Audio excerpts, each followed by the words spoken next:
Bien, bonjour à ceux que je n'ai pas déjà salués. Donc, bienvenue. Quelques mots pour expliquer pourquoi Karine Borras est là aujourd'hui. Je ne sais pas si certains d'entre vous sont abonnés à la revue Mutuelle et Santé. C'est ce que l'on a dans notre contrat Réflexe Protection Santé. Et MTRL, voilà, c'est ça, c'est édité par la MTRL, hein, et donc qui a notamment des articles sur la prévention, et qui a, dans le dernier numéro, il y a une conférence qui est assez intéressante sur le professeur, enfin du professeur Pierre-Marie Lédo, qui est directeur du département de neurosciences de l'Institut Pasteur, et qui parle, entre autres, de la notion de cerveau social. Donc le cerveau social, c'est une petite partie que l'on a dans notre cerveau, une petite ou une grande d'ailleurs je crois, qui en fait fonctionne sur la relation émotionnelle que l'on a face aux autres, enfin à l'autre, à quelqu'un d'autre. Et donc c'est aussi toutes les notions de neurones miroir qu'on a pu entendre. Donc cette partie du cerveau est attentif à l'émotion de l'autre. Et donc, il montre que pour bien s'occuper de soi-même, de sa propre santé mentale, la première des choses à faire, c'est de s'occuper de soigner les autres. Et que quand on soigne les autres, on se fait du bien à soi-même. Donc, c'est tout le sujet du collectif et qui prend enfin, en tout cas de l'intérêt ou de l'épanouissement personnel qui prend aussi du sens dans le collectif, et du collectif qui permet l'épanouissement personnel. Donc c'est un des sujets, enfin c'est le sujet, je dirais, qui sous-tend l'intervention de Karine Borras, que j'ai rencontrée dans le cadre professionnel, qui va m'expliquer ce qu'elle va nous expliquer aujourd'hui. Et je trouvais que c'était tout à fait intéressant et à titre personnel, et aussi sur cette dimension collective. Donc Karine Borras est auteur, alors c'est un pseudo d'auteur, mais ce que je voulais dire, c'est que voilà, ça serait un peu trop long de détailler toute son expérience, je ne sais pas si c'est le sujet. Peut-être que ce qui va parler à certains, elle a été membre fondateur de Carrefour Entreprise Sarthe. Elle a eu tout un parcours professionnel dans le domaine de l'industrie et des services, dans plusieurs entreprises, dans la création d'entreprises. C'est aussi maintenant du conseil au niveau d'entreprises en matière de développement durable. C'est aussi des interventions auprès d'adolescents, donc professeurs à l'université du Maine. Donc c'est aussi un engagement associatif. Qu'est-ce que j'ai oublié? Éditrice, auteur de nombreux livres, avec une création des photoglyphes. Alors il y en a pas là, mais si vous passez dans mon bureau, je vous les montrerai. C'est une façon de présenter des concepts des fois un petit peu compliqués, avec des mots, avec en tout cas la force de photo que vous allez voir comme ici. Donc voilà, tout ça pour la remercier d'avoir accepté de venir nous présenter cette approche de la pyramide de Maslow. Donc, merci beaucoup, Karine. Merci beaucoup, François-Xavier. C'est grâce à toi qu'on est là. Merci beaucoup à vous toutes et tous d'être là et de ne pas vous faire bronzer, c'est un euphémisme. Hein. Voilà. Alors, en fait, je vais essayer de vous parler de vous. Mais de vous d'une manière, avec un niveau un petit peu différent peut-être que de celui où on a l'habitude de le faire. Ce premier photoglyphe, en fait, je vous parle d'utopie. En fait, chaque civilisation, c'est-à-dire ce qui rassemble les êtres humains, s'est toujours bâti autour d'une idée qui était très belle. Et cette idée, elle était portée par un ensemble de personnes qui la faisaient grandir et tout le monde adhérait parce que tout le monde en avait envie. Merci. Voilà. Et donc, en fait, qu'est-ce qui s'est passé? Il s'est passé dans les années 1940 à peu près, par là, il y a un monsieur qui... enfin, avant, il y avait dans l'air la science qui évoluait, des tas de choses qui avançaient. Et l'idée de progrès pour l'être humain. C'était une idée fabuleuse, parce que jusqu'alors, on ne s'était pas vraiment occupé de l'homme en tant qu'être humain, individu, on s'était surtout occupé du bien commun, l'intérêt général. Et donc ce progrès, c'est un progrès scientifique, c'était un progrès qui permettait à la société de se stabiliser, l'agriculture était plus performante. Et du coup, ça devenait un progrès pour l'homme individuel, et on commençait vraiment à regarder les conditions matérielles pour que tout le monde ait un certain nombre de choses qu'il n'avait pas avant. Et puis on a commencé à s'intéresser à la psychologie. Donc cette idée de progrès pour l'être humain était complètement vertueuse à la base. Et c'était vraiment quelque chose qui était admis comme étant une révolution absolument incroyable. Et donc, à ce moment-là, vers 1940, il y a un monsieur qui s'appelle Abraham Maslow qui s'est dit « Ah ben oui, mais donc du coup, on peut commencer, je schématise parce qu'il n'a jamais dit comme ça, on peut commencer à se regarder un petit peu notre nombril, et de quoi est-ce qu'on a besoin ?» Donc il a essayé de répertorier les besoins qu'on avait. Alors on a d'abord des besoins physiologiques, on a besoin de boire, de manger, de dormir, de respirer. On a besoin d'être sécurisé. Une fois qu'on a ça, on a besoin d'être sécurisé. On a besoin de mettre à l'abri tous ces besoins de base. Puis une fois qu'on est sécurisé, on a besoin de se relier aux autres. On a besoin d'avoir un sentiment d'appartenance à une communauté, à des amis, voilà. Et puis ensuite, après, on a besoin d'un peu plus. On a besoin d'être reconnu. On a besoin qu'on vous dise « Ah, toi, tu es quelqu'un d'extraordinaire, tout ce que tu fais, c'est vraiment génial. » Et d'avoir une reconnaissance de la part des autres, qui ne sont pas forcément des proches, de sa valeur et de ce que l'on fait. Puis ensuite, après, on a besoin de s'accomplir. Et le fait de s'accomplir, c'est justement s'occuper des autres, faire des choses. Mais ce sont des choses qui nous concernent nous. C'est-à-dire qu'en fait, si on les fait, c'est pour ce que ça nous ramène à nous. Donc en fait, dans l'idée de la civilisation qui est en bas, qu'on a vu tout à l'heure, en fait, la société est au service de l'être humain. Et l'unité de mesure, c'est le progrès. Et en haut, du coup, on peut se regarder, on peut commencer à s'intéresser à soi uniquement, quasiment, et plus vraiment au bien commun. On a confié le bien commun à des professionnels qui sont les hommes politiques en disant nous, on s'occupe de nous, puis maintenant c'est les professionnels qui vont s'occuper de ça. Sauf l'économie sociale solidaire qui a continué à faire le boulot. Mais sinon, dans le reste de la société, c'est à peu près comme ça que ça s'est passé. Et en fait, eh bien, on a tellement bien regardé ces besoins qu'on s'est créé des besoins dont on n'a même pas besoin. Et aujourd'hui, on est dans une sorte de course aux besoins.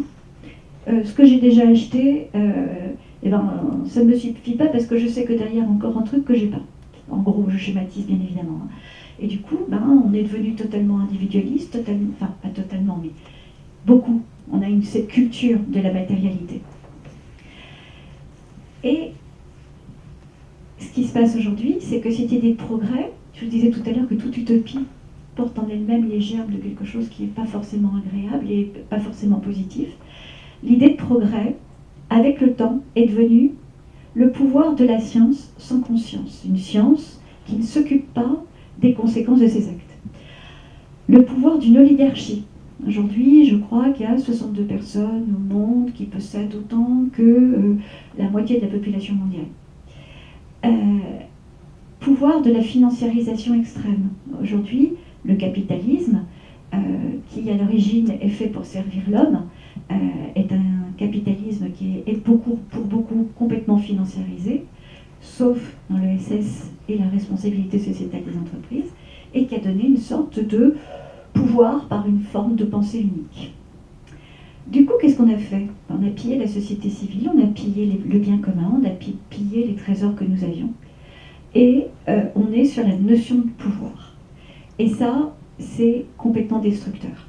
Et du coup, quand on en est arrivé à une situation qui n'est plus tenable, nulle part dans le monde, parce que ces trois enjeux qui ont pris le pouvoir sur nous, c'est comment est-ce qu'on va faire pour fabriquer plus de choses avec moins de ressources, puisqu'on a tout épuisé. Comment est-ce qu'on va être capable de résoudre toutes les conséquences de nos pollutions, et comment est-ce qu'on va faire de la place à 9,5 milliards d'êtres humains. C'est pas subitement 2 milliards qui vont pousser dans 30 ans, c'est tous les jours beaucoup plus. Et si très rapidement on ne trouve pas des solutions, ben, on va vers des très très gros problèmes. Donc du coup, aujourd'hui, cette situation a fait prendre conscience depuis les années 1990 à peu près, un petit nombre de personnes et de plus en plus maintenant, qu'en fait on est tous acteurs, qu'il se passe autour de nous des tas de choses qui sont assez désagréables, mais qu'on peut avoir un pouvoir là-dessus. Donc du coup, là, on a pris un contre-pied. C'est-à-dire qu'en fait aujourd'hui on se dit, être sur le pouvoir c'est une chose, mais être en intelligence collaborative, c'est quand même vachement mieux. On construit des choses, on ne se bagarre pas, ça permet d'être beaucoup plus efficace, et puis en même temps on se sent vraiment beaucoup mieux soi-même. Et du coup, eh bien, je pense qu'aujourd'hui, la pyramide de Maslow, elle est toujours là, et elle nous représente, nous, en tant qu'êtres humains. On a toujours des besoins. Et ces besoins, ils existent parce qu'ils sont communs à tous les êtres humains. Où est-ce que j'en suis, moi, dans ça ? Alors, on peut regarder ça en regardant un sujet, en regardant sa vie complète. Ça permet de faire une auto-évaluation quand on veut sur une thématique. Et au-dessus, en fait, il y a une nouvelle. Alors, je les ai transformées en spirale parce que c'est dynamique. En haut, le premier petit niveau, c'est oui, mais il n'y a peut-être pas que moi au monde, il y a peut-être autre chose. Donc, c'est l'ouverture, la prise de conscience. Quand on s'est rendu compte qu'il y a peut-être d'autres sujets, eh bien, on passe au deuxième niveau qui est la recherche d'action. C'est qu'est-ce que je porte au plus profond de moi, qui est plus fort que moi, qui est quelque chose que je porte depuis très très longtemps. Bien souvent, on en a conscience ou on n'en a pas conscience, et qui, quand je vais l'avoir trouvé, va donner un sens à toute ma vie. Ça va faire que je me lève le matin en chantant. Ça va faire que tout ce que je fais est aligné et que je suis en accord avec moi-même. Et quand on a trouvé cette petite chose, on est foutu. On ne peut plus échapper, on ne peut plus être dans les bons sentiments, on est dans l'action. On devient, c'est plus fort que soi, il faut qu'on agisse, qu'on serve à quelque chose par rapport à ce qu'on porte en soi. Ensuite, après, on se rend compte que si on veut être efficace aujourd'hui dans l'action, eh bien, il faut être un peu innovant quelque part. C'est Einstein qui disait, on ne peut pas résoudre un problème avec les questions qui ont créé le problème. Si on se pose une question, on obtient forcément le même type de réponse. Donc il faut changer de questionnement. Donc l'innovation, c'est souvent simplement se poser des questions différentes pour faire autre chose, pour obtenir un autre résultat. Donc aujourd'hui, il y a énormément, partout, des tas de gens qui sont en train d'inventer une partie du monde de demain. Mais en général, c'est des petits, on ne les voit pas. Et ils sont complètement innovants. Et puis ensuite, après, on peut devenir un entraîneur charismatique. C'est quelqu'un qui, par ses valeurs, les nouvelles voies qu'il trace, emmène naturellement derrière lui 3 personnes ou 50 000 personnes. Ce n'est pas la quantité qui compte, c'est le fait d'emmener un petit nombre de personnes dans ces nouvelles voies pour les inciter à faire autrement. Et donc là, on voit que le système de valeurs n'est pas du tout le même. En bas, c'est moi avec moi.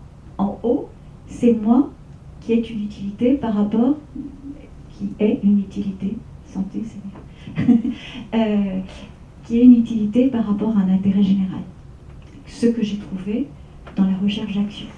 Qu'est-ce qui me motive ? Ce qui me motive, c'est l'être humain, c'est les animaux, c'est le réchauffement climatique, c'est l'éducation, c'est... Les sujets sont vraiment très vastes.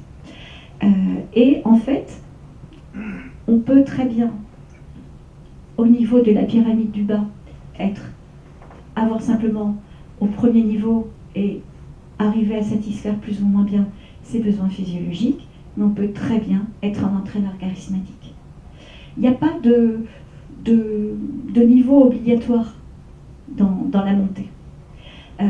Par contre, celui du haut, c'est obligatoire. Vous ne pouvez pas passer à un échelon si vous n'êtes pas passé par celui d'avant. Mais maintenant, vous pouvez déjà très bien porter au vous, savoir que, oui, mais en fait, je suis un acteur très innovant. Et je sais pourquoi.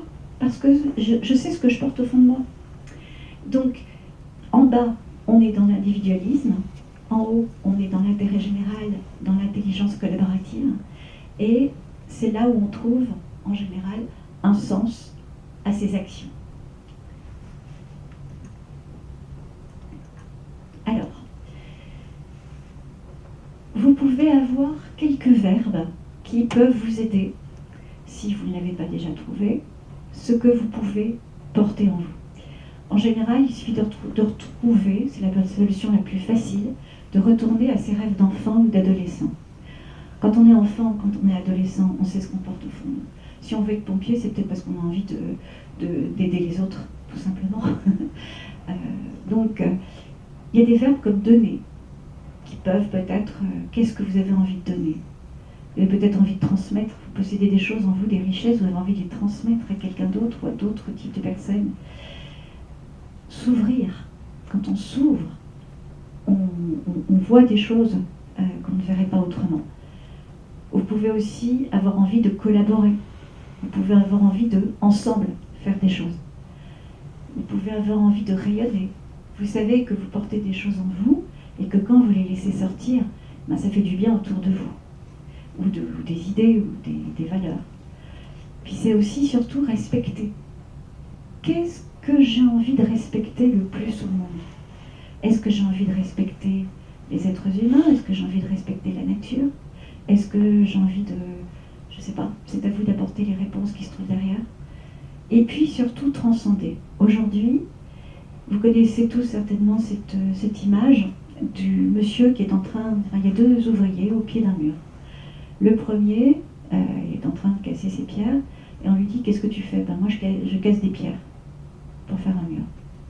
Et l'autre, on lui dit « Et toi, qu'est-ce que tu fais ?» Il fait exactement la même chose et il répond « Je suis en train de bâtir la plus belle des cathédrales. » C'est ça la transcendance. C'est comment est-ce que dans sa vie, en faisant des choses qui sont apparemment élémentaires, on arrive à donner du sens. Qu'est-ce qu'on a mis dans le GPS qui est plus fort que nous et qui nous dépasse totalement et qui va nous aider à avancer. Alors ensuite, il y a des petits comportements qui sont la gratitude. On le fait pas forcément souvent, dire merci. Merci à ceux qui ont bâti cette salle, à ceux qui ont créé le tissu, ceux qui ont fabriqué les sièges, et ainsi de suite. Et on avance dans la gratitude et on se rend compte que le monde qui nous entoure est un monde qui est absolument magnifique. Et cette gratitude nous permet de nous ouvrir. Et elle nous permet aussi de penser à des choses auxquelles on ne penserait peut-être pas forcément. Puis la positivité. On a toujours le choix entre le verre à moitié plein et le verre à moitié vide. Naturellement, pendant des années, j'ai toujours choisi le verre à moitié vide. C'était chronique chez moi. Puis au bout d'un moment, j'ai travaillé pour essayer de voir le verre à moitié plein. Et ça ne change rien à toutes les situations. On doit les vivre. Mais par contre, la manière dont on le vit change. Et du coup, ça devient plus facile. La bienveillance. On peut ne pas être forcément toujours dans le jugement. Et puis, c'est toujours ce mot de respecter et de responsabilité qui deviennent des mots absolument essentiels aujourd'hui. Puisqu'en fait, on s'était déchargé de notre responsabilité en disant « c'est les autres qui vont s'en occuper ». Aujourd'hui, on reprend cette notion de responsabilité.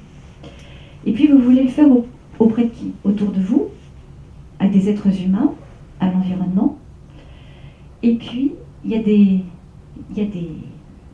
qualités que vous portez en vous, qui est l'illimité. Pourquoi est-ce que je me limiterais? Pourquoi est-ce que je me mets des objectifs qui sont limités? Pourquoi est-ce que je n'ouvre pas un peu la porte vers quelque chose un peu plus vaste, un peu plus grand? Et puis, il faut du courage. Il faut du courage parce que bien souvent, il faut se regarder en face. Et puis, reprendre cette notion qu'on n'a pas forcément toujours, la fierté. La fierté de qui on est et de ce que l'on fait. Parce que ce que l'on fait a des valeurs supérieures qui servent à quelqu'un quelque part. Et on fait du bien par ce que l'on fait. Et du coup, tout ça, ça nous apporte le bonheur et la joie.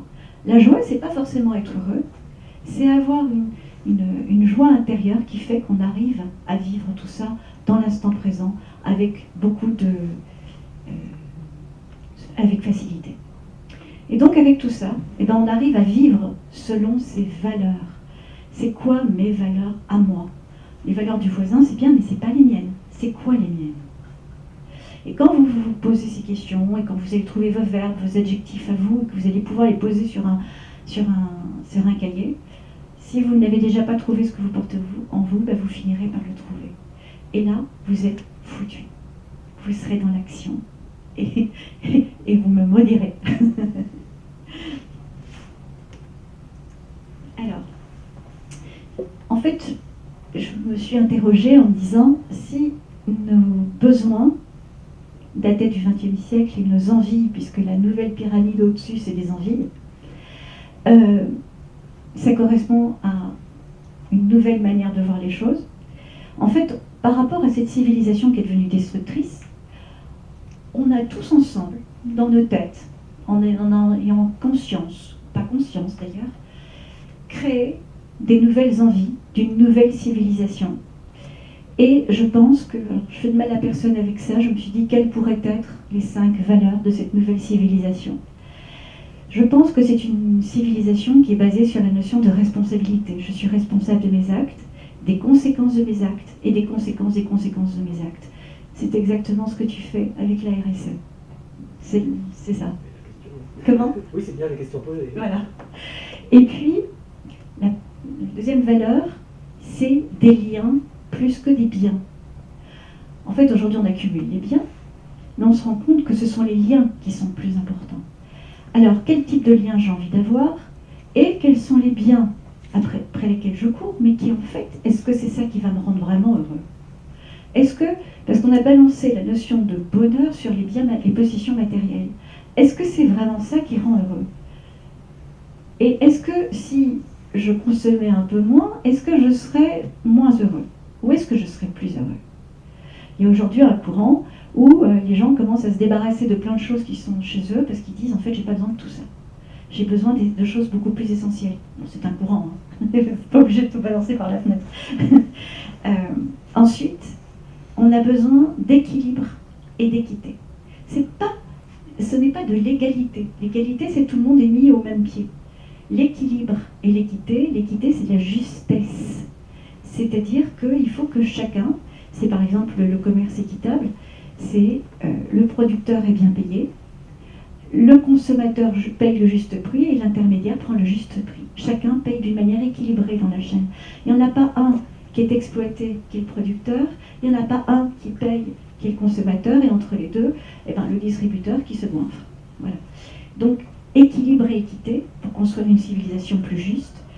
Des innovations, oui, mais profitables à tout le monde, et dont on a mesuré les impacts pour qu'ils ne détruisent pas quelque chose à côté.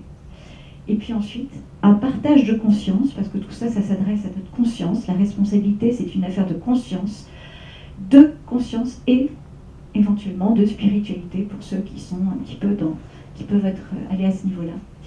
Et du coup, on a complètement répondu à cette civilisation qui est en fin de course et qui est une civilisation qui est destructrice pour l'être humain. Et voilà. Et donc aujourd'hui, la question c'est comment est-ce que moi j'ai trouvé mon équilibre à moi, tout en ayant un impact sur l'intérêt général en devenant un acteur. Ça va me rendre tellement heureux que ça va aussi transformer ma vie. Et je vais enfin peut-être que vous le faites déjà tous, je vais pouvoir être alignée avec mes valeurs et avec moi-même. Et je me rendrai compte que tout ce que je fais a un sens. Voilà. Merci.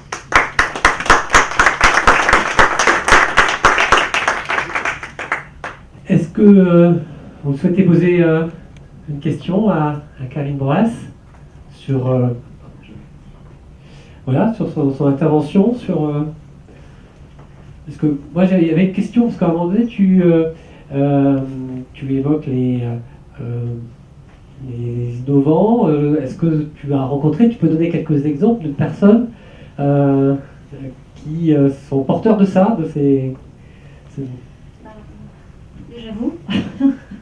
Déjà vous, parce que le Crédit Mutuel, vous en faites des tonnes, beaucoup. Vous êtes complètement acteur sur votre territoire, vous impliquez complètement... Mais c'est vrai. Mais si, c'est vrai, il faut le dire. Sinon, j'ai une ancienne stagiaire qui s'appelle Eugénia, qui avait fait des études de philosophie, qui est d'Argentine et qui était venue faire en France des études de développement durable, RSE, et qui était stagiaire dans mon entreprise pendant 6 mois. Et puis ensuite, après, elle, ce qui l'intéresse vraiment, c'est d'être utile. Et elle est en train de repartir en Argentine pour créer une fondation, pour fédérer toutes les actions qui sont en train de construire une société plus juste, plus équitable, plus respectueuse de tout, pour pouvoir récolter de l'argent et aider ces associations. Voilà. Et c'est une fille qui n'a pas beaucoup de moyens, mais elle se bat parce que c'est ce qu'elle aime, c'est ce qu'elle veut. Voilà. Sinon, je connais une personne aussi qui était cadre dans une entreprise. Et, enfin, il était, parce que c'est un monsieur, il était directeur administratif et financier d'une société de 1500 personnes. Et il a dit, ce que je fais, en fait, ce qu'on me demande de faire, en tout cas, c'est pas du tout ce que je veux faire. Et il a créé une société, enfin une coopérative, où en fait chacun peut être actionnaire, même s'il vient d'horizons différents, et il récolte les papiers gratuitement, parce que d'habitude c'est payant. Et il s'est dit, si je fais ça, c'est parce que j'ai envie d'emmener les entreprises dans une démarche écologique. Si je le fais payer, eh ben, elles ne viendront pas. Donc il a trouvé un business model pour que la gratuité puisse être réalisable.